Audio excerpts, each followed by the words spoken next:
So, Liz, I am so thrilled to have you here with us today. Yes, I'm so happy to be here. I've been looking forward to this for a while. Awesome. So, we're going to talk about all sorts of things today: style, visibility, business, speaking. But before we dive into any of that, I'd love for my listeners to get to know you. So, I've heard your story, and you have such a fascinating journey that I don't think I've ever heard anybody with a similar story. So, I want you to share a little bit about your journey of how you got started. Okay, sure. I love my backstory because well, it's mine, but also because I think it's so important for people to hear how we all got to where we are. But my when I was in college, my dad had invented a product called Cape Cod polish, and it's a metal polishing cloth that works on every metal, and silver, brass, copper. But it took him 7 years to create this product, and he created it because he used to have an antique lighting store, and he was an entrepreneur for my whole life too. He had invented many products, and he used to refinish old brass lamps.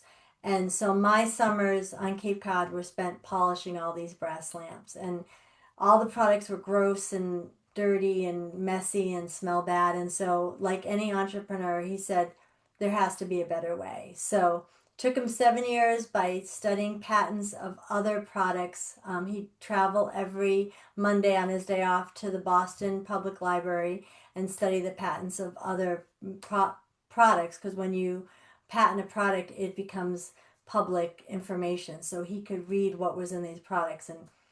But what happened was, because I had been polishing brass lamps for so many years, I got to be an expert on polishing.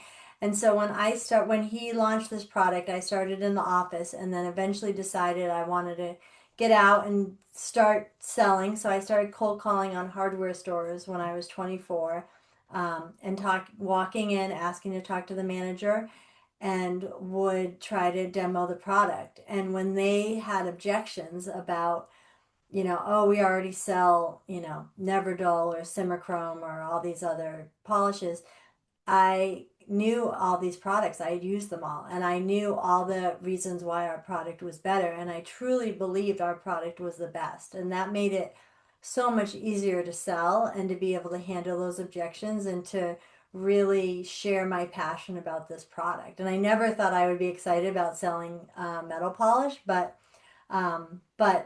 when you believe in something, it's so much easier to sell it.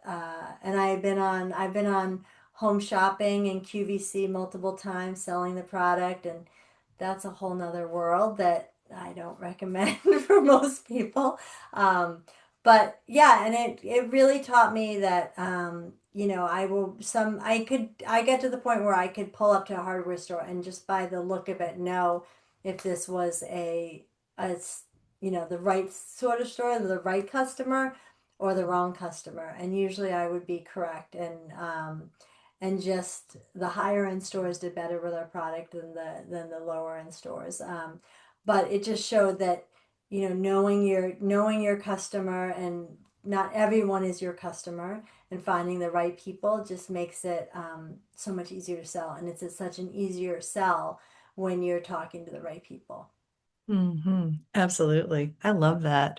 So, how did that parlay into you getting into teaching? I mean, obviously you were doing sales and you were doing an amazing job. So, what was your first step into starting your own business? So I have been selling and been an entrepreneur for over 30 years now. And my husband's job, I left Cape Cod to move to North Carolina with my husband. And then we went ahead and moved 8 times. And every time we moved, I was the one to reinvent myself. And when we first left the Cape, internet was still AOL dial up, and so I couldn't really do my job that I was doing before that when I moved. So I had to leave my family business, and I got a job selling promotional products to GlaxoSmithKline, and then we moved again, and I became a district manager for Avon for a while, and then we moved again. And I every time I had to find a new how to raise my kids and get a job, and I always, no matter what I did, I ended up back in sales somehow. And so during COVID, I was selling promotional products again, and loved it, and loved just being creative and really finding things that aligned with my clients. And then COVID hit and no one needed promotional products. So I pivoted and started just helping my friends and other business people in my community figure out how to change their businesses to reflect the new world that we were living in at the time. And people would say, you need to do this. Like this is you need to do help. This needs to be your business. And it I didn't. I thought I was what I was doing was just everyone knew this, like nothing special, right? That came so easily to me, but I think everyone needs someone else to look at their business from the outside lens, to be able to see the full picture. When we're in it, it's so hard. I think someone says you can't read the label when you're inside the bottle.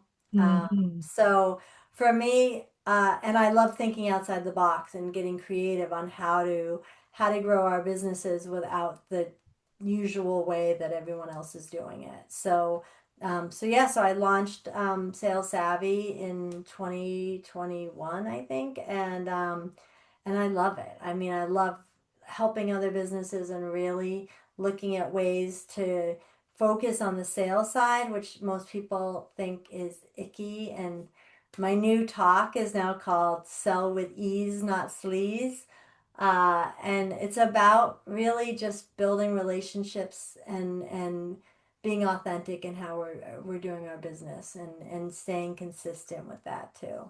I love the name of that talk. That's fantastic. And you're just, I don't know, it's like you're doing exactly what you're meant to do. You just do Yeah. it with such ease and grace, and clearly you're passionate about what you do, but it just seems to flow. And I love that you so naturally teach this, and that I honestly, I think everybody needs to hear what you have to say because I see the other side of the non-relationship marketing, and it's just it's a different world. And I think especially with women, I know you work with men and women, but Hmm. especially with women, men are different. Men are cut from a different cloth, and I think the way women are wired, your style is kind of what comes inherently to us. And when we Yeah. allow ourselves to step into, oh wow, we can do this a different way. We don't have to do it the masculine way, the push, the spread your business cards everywhere way. Have you seen a lot of that sort of aha moment when you teach this? Yeah, I think one of the problems is people say, "Oh, I don't like to go to events where people are pushing their business cards in my face and it feels so transactional." But then at the end of the day, they're like, "But I need to make sales, right? I need to grow my business." So they're getting stuck with, if I'm going into these events and I'm thinking I need clients, but yet I don't want to come across as being transactional and trying to just find those people. So I think it's how do you merge the two together. I have one woman I was talking to yesterday who's a financial advisor, and she had this hard deadline at the end of the year where she had to hit this number to to stay in her job pretty Mm. much. And then she at the last minute, she did not hit the number, but she got this other position within the company where she didn't have to do that. And she's talking about networking this year compared to networking last year, and how great it feels that she's really walks in just looking to build relationships instead of being like, oh my God, I have to hit this number. I need to find clients. And it's just changed her whole, and that just to me just really exemplifies exactly what I'm talking about. Is if Mhm. you walk in looking for clients, that's not networking should be. And that's not what anyone wants. People say, I don't want that. I want to build relationships. So to me, it's you go to networking to build your community, not to look for clients. Absolutely. And I think a lot of women are intimidated. I've had conversations with a lot of women who are, not necessarily extroverts, or maybe they're just tired of the old way of networking. And what I've heard from women is, I haven't been to a networking event in over a year, or Right. I just, they're ready for something new and something different. What do you think needs to shift in the, and you've actually been a sort of a pioneer in that field, running with your networking groups and your leads with Liz. And Mhm. even though it's about leads, it's about relationship. Like you really Yeah. weave that in there. Yeah, I think if you've gone to the wrong networking events, you're getting a very negative feel for it, and it feels uncomfortable. You feel like you don't know where your people are, and you leave feeling like depleted, right? And when you go to the right sort of events, you leave feeling more energized than when you walked in, and you're excited. You met, like, maybe I call them hot sparks, the people that you meet where you have this instant connection with.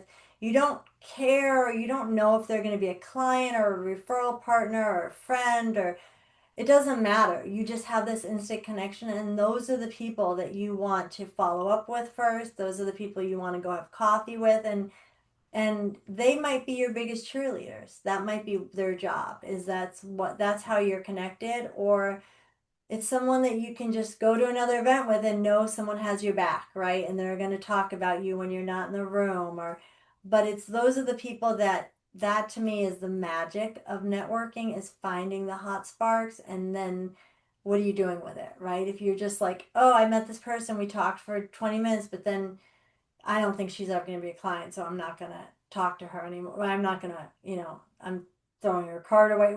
That's a waste, right? Those are the people, and that's what's going to make you feel good about when you go to these events, these people, these hot sparks that you meet. So I think Hmm. that's, but it's changing your whole mentality of walking in. It used to be like, oh, when you go to a networking event, your goal is to get 5 business cards.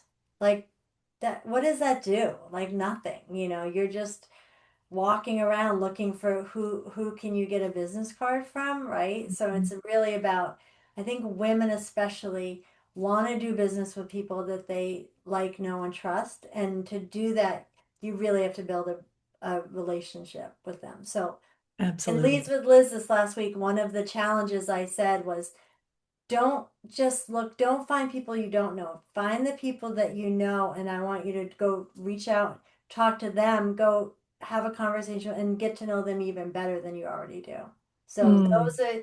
you might know someone, you might have seen them multiple times, but it could be a year later and someone finally says to you, "So, what is it that you do?" Like that, someone just did that to me where they're like, "So, what do you do again?" And I've networked with her for over a year, but people then suddenly have that feeling like, "Oh, I think I want to help this person, or I know her well enough.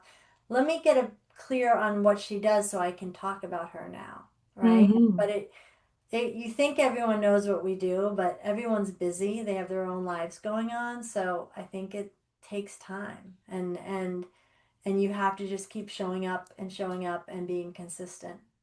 Absolutely. And I think, in our, as we change, as we grow and evolve and our business changes, people's perception might be from what we did 5 years ago, 10 years ago. Everybody still thinks I own the boutique, and it's Yeah. just a different time. But, I also know from my experience, I've had clients work with me that I've known for, I mean, literally 10, 15, 20 years Yeah. that I haven't seen in a while, but you're top of mind. And so I think, to your point, like cultivating and deepening those relationships that you already have, Mm-hmm. that's where the magic is. Yeah. Because you have a history. They know, they've gotten to know you, and they're going to trust you a little bit better, and you can go deeper and feel Mm-hmm. more comfortable as that evolves. Yes. Yes. And I think it is about those little things like the follow up. It's like about sending a note. It's about, after you meet someone the next week, just sending a text and saying, "I've really enjoyed meeting you." Like that goes so much further than we think it does, right? Than adding them to our email list. What does that do, right? So I know it almost can have a negative. effect if someone suddenly you meet someone, you had a great meeting, and now you put them on, they get an email blast from you, like you just ruined that in a way. If So somebody puts me on their email list and we didn't even have a conversation, yeah, yeah, yeah, no, like I'm not going to do business with you. It's like it's just been a big turn off. right. Or Mm. ask them like, hey, can I put you, would you like to get my emails? Right. So Yeah. yeah, And I think yeah, it's making that connection. But I yeah. want to back up because you talked about during COVID making your big shift from promotional products to what you do now. Hmm. And it seems so natural for you, but I want to talk about the dark side of that. Like, was there ever a moment where you felt like you had imposter syndrome? Or have you ever struggled with comparisonitis? Like I want to know, like what were the challenges when it comes to all of a sudden stepping out as you're doing this now? What came up for you? And Yeah. how did you handle that? Well, the first thing was, like I said, I didn't think what I was doing was anything special. Like I thought the things I was helping people with, everyone knew these things, right?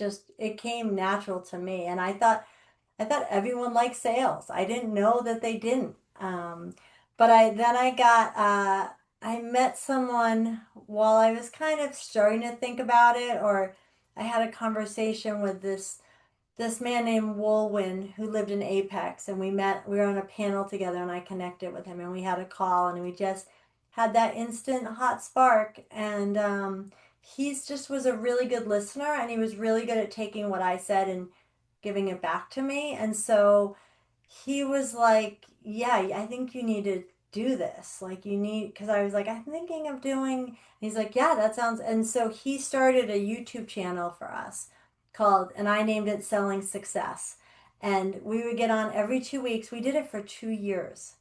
We would get on and just talk sales and just talk. He wanted to know about what my dad had taught me, and about, my dad was my mentor, and all the things I knew. And he was just doing it for me to hear what my gifts were, what my expertise was. And I almost needed that to know that, like, for someone else to say to me, like, this is important. Like what you're doing is not like nothing, right? And so, but I definitely, at first I tried to do both. I tried to continue selling promotional products and do my consulting. I was like, because I thought I needed to walk the walk and talk the talk. But eventually I ended up dropping the promotional products. But I also don't have any formal training. I don't have any coaching letters after my name. I don't have any certifications in coaching. And so I felt like, can I show up? Can I be in those rooms with other people that are like, have been consulting and have written books and have been, received all these, but it doesn't matter. It doesn't matter in the end of the day. I think people want to have real world experience. It's not what you learned in a book. It's not that I took a course. It's that I've gone through all this. So I think that's the most important thing. And it does take time. And I do love to tell other entrepreneurs that they belong in the room, that they belong at the Chamber of Commerce. I run something called the Solopreneur Alliance for the Cary Chamber. And it's really for solopreneurs to come to meet other solopreneurs, so that when they go to a bigger event where you do walk in and feel overwhelmed, and that, you feel like, oh, me and my little tiny business, I don't know if I belong to be here. Maybe you'll see someone now that you already met at Solopreneur, and you have a familiar face to go and have home base with, or as a wingman. But I think it's important to let entrepreneurs know that they do belong in every room, and not to feel like you're missing out if you don't show up, right? If you say, oh, I'm not going to go to that event because I feel like that, that's for the bigger companies, or for more established businesses. Or, people say all the time, like, can I go to that? I'm like, yeah, go. Like, who knows who you're going to meet when you walk in that room? Yeah, yeah. Well, you're so good at that. helping people feel like they belong. I think that's one of your superpowers. You just put people Thank at you. ease. Thank you. Um, Take us back to a moment, Liz. Have you ever felt invisible in your business? I would say probably not as much in my consulting company, but definitely when I started promotional products when I moved back here last time. I joined the chamber right away and felt as a woman walking into like the chamber breakfast with most of it are, a lot of men in that room. And those bigger companies were my potential clients. And so it was really hard for me to walk in and to feel like, and I also love style and I like to, but I felt at that time like I needed to dress like in a suit and I needed to fit in. And so you kind of hold back part of yourself to feel like, okay, now I can walk into this breakfast or into this room. And it took me a long time to be like, you know what, I don't really care what they think. But it didn't happen right away. For the first, I'd say 2 years of networking, I was trying to fit into this other place, and that I think can make you feel like you're not truly yourself, which is kind of like being invisible. Absolutely. When do you feel like you stopped trying to fit in and started leaning into what makes you different? I think probably I had met a few people at the chamber that I could see. Sometimes you need someone else to do it first and could see like, oh, she's not, I the people that I was attracted to were the ones that were standing out, right? The people that were being themselves. And so I think you just get to a point where you're like, I've been doing this long enough, like the people that I need to, it's not going to impress them and I'm not going to show up the way I really want to show up. And the people that are going to be attracted to me are the people that are going to see me for me. So I think it was just seeing a few people that stood out and being like, I want to be with them, not with that over here. Right, right. I mean, this is exactly what I talk about with, when we fully step into our style Mhm. unapologetically and we allow ourselves to be who we are, we magnetically attract our Yes. idea, our hot sparks, our ideal clients, our friends, our connections, Mm-hmm. opportunities, because we're not watering ourselves down. But I think women, like you said, you needed to see somebody else do it first. We need permission. We don't ever need permission, but I think a lot of women feel that they need permission, and that can come by way of another woman or another person showing up in their fullness. But Yeah. I think when we can turn the mirror and say, "Oh, we get to be the permission slip. We Yeah. get to go first. We get to, wear the fun sneaks or the wild shoes or the tulle skirt or the whatever Yeah. it is that lights us up." And when we do that, I mean, I have seen so much magic happen. Yeah. It's been Yeah. amazing. And I think in business too, I mean, I tell people all the time in my consulting, like you can't, you're not for everybody. And to find your people, the people that are going to be attracted to you, the people that want to work with you, they want to work with you because of who you are. And so if Hmm. you're trying to show up as someone you're not, that's when you meet people at networking events and you leave like, I don't really know who they were, like I didn't get a good feel because they were probably not being their true self. I have one client who has a full arm tattoo and she was like, do you think I should I cover it up when I'm at, and I was like, I don't think so, because the people that are going to want to work with you are the people that are going to want you for who you are, and that's not going to matter to them, or they're going to actually be attracted to that and want that. So I think it is about, like in business too, it's about being and realizing that not everyone are your customers, right? So I always say you can't say the right thing to the wrong person and you can't say the wrong thing to the right person. And I Hmm. think that's so true in business, and you can't wear the wrong thing to to the right people. I have someone that you need to meet too, because there's a woman who came to my Leads with Liz this time, and I met her at another event, and she had on these boots that had like astroturf and flowers all over them, and Oh these my like gosh, they were kind of like these high heel boots, and then she had a matching purse to that with like I love it. I just call it astroturf, but with flowers all, and she has a whole collection of shoes and purses that, but I was like, I'll never forget her because she had these shoes on, and so she had amazing shoes on this past week too. So I think that's her signature thing now. And I think what makes you what your signature is, that's what makes you unique, and what makes you unique makes you unforgettable. Mm-hmm. And then Yeah, it can be very polarizing sometimes. And I think that's what people are afraid of the most. Oh right. my God, what if they don't like me? Well, guess what? If they don't like who you really are, they're not your people. Yeah, And exactly. it's okay. Like it's okay to say, I'm not for everybody. Yeah, And yeah, I've started seeing more and more people put that on their website. I'm not for everybody. yeah. And No, that's no, no okay. one is. No one No is. one is. No one could possibly be for everybody. And if Yeah, we try to be all things to all people, we water ourselves down. So the people who are for us, like they don't even know it.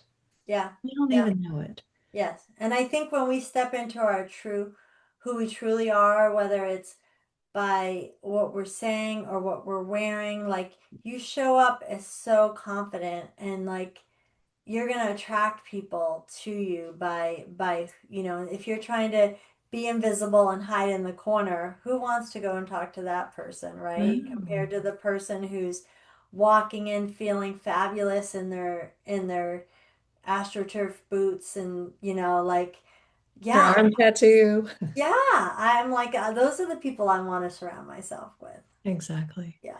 Now, Liz, we worked together recently and you took the Style Finder ID assessment. And it's been so interesting to discover that. Do you remember what your Style Finder ID is? It is sporty, whimsical with was it what Contemporary. content? Oh, content. I always yeah, I always miss the third one because yeah, but Yeah. yes, sporty And and your mhm, archetype is the playful muse. yes. How did that help you to step into your style? Like did that change anything for you?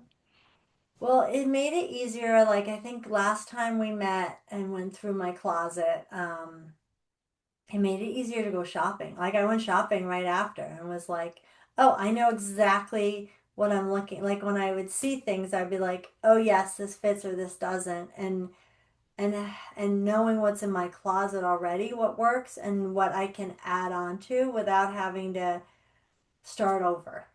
So I Mhm. think but it just made it as I put things on, knowing what my style is and that it's okay to be on the sporty side, right? Like I do like to be comfortable and but I also really like to be fashionable and fun and kind of push those limits a little bit. So it did help me to just when I'm in my closet now to kind of be like, okay, these I know these work and I get what fits better for me now. So yeah. Mm-hmm.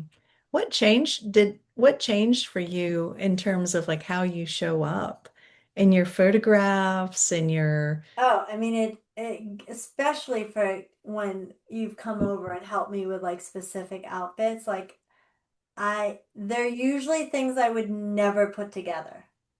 And then when you put them on and you're like, "Oh, just put this belt on or, untuck this or and then you look at it, you're like, "Oh my God, this looks amazing." And then you show up and people are like, "You look people notice too that it's a little different than your safer outfit, right? And so it just helps.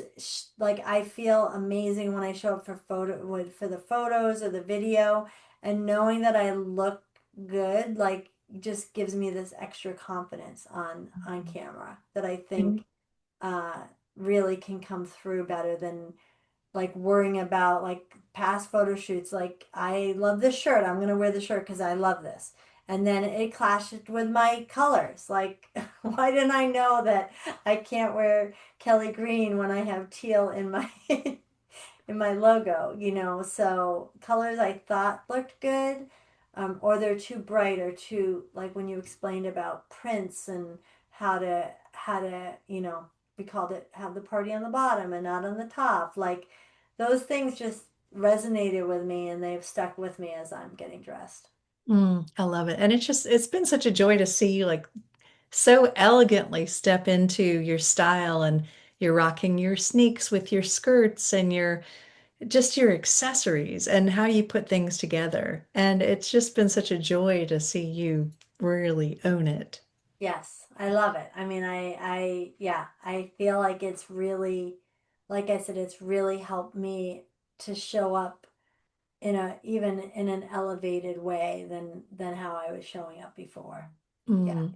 Now, you've recently stepped into your journey to becoming a speaker. Yes. What Yes. has that brought up for you? And what have you had to shift in terms of your mindset or how you see yourself? Has that been I how mean, has that been for you? I've been speaking for a while. Like I learned years ago that to speak puts you on stage as the expert, right? So if you want, and public speaking has always been difficult for me. But I was like, I like challenges, so I was like, I'm not gonna let this hold me back. And then you see someone else do it once again, and you're like, oh, if they can do it, I can do it, right? But recently I've decided I wanted to get paid to speak. I want to take it to the next level. And I think it's once again put me in a vulnerable position of, I just did Mic Drop Academy, which was amazing. I did workshop and then academy, and you're in this group with all these amazing speakers. And I think you have to be careful because it's very easy to see what everyone else is doing and to feel like, oh, I'm so far behind, or they're so much better than I am. But it has to just be part of your everything else you're doing, right? And so I'm doing all these other things. I can't dedicate as much time to getting all my homework done. But I think it's really helped me to to realize that once again, I need to do it in my way, because I started doing this course and being like, okay, I need to create this keynote and it has to be just like this and I have to follow.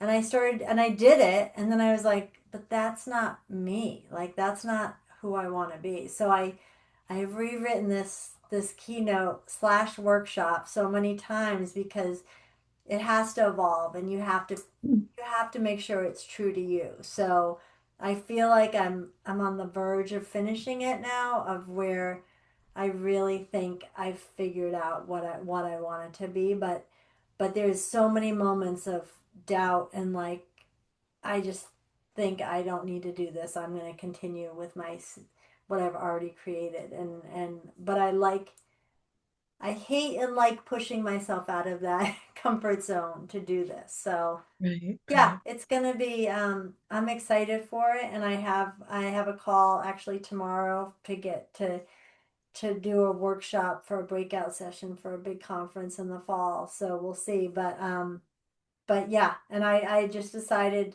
I don't want to do a regular keynote. I want to make it mine, and I want to do it more in a workshop format because that's what I like better. Mm-hmm. But Absolutely. it took, it was like a 2 month journey to get to this point.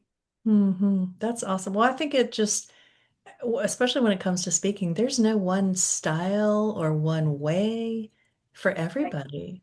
And I think right, especially after uncovering your Style Finder ID and knowing like who you are, like how you're wired and you're more relational. You and I are going to have different speaking styles. I'm yes, dramatic, romantic, and classic. And just the way I speak, it's just different. It's just right, understanding that there is no right or wrong and that right. we get to be who we are. And I think that's what's made your business like just what makes you so, I don't know, appealing.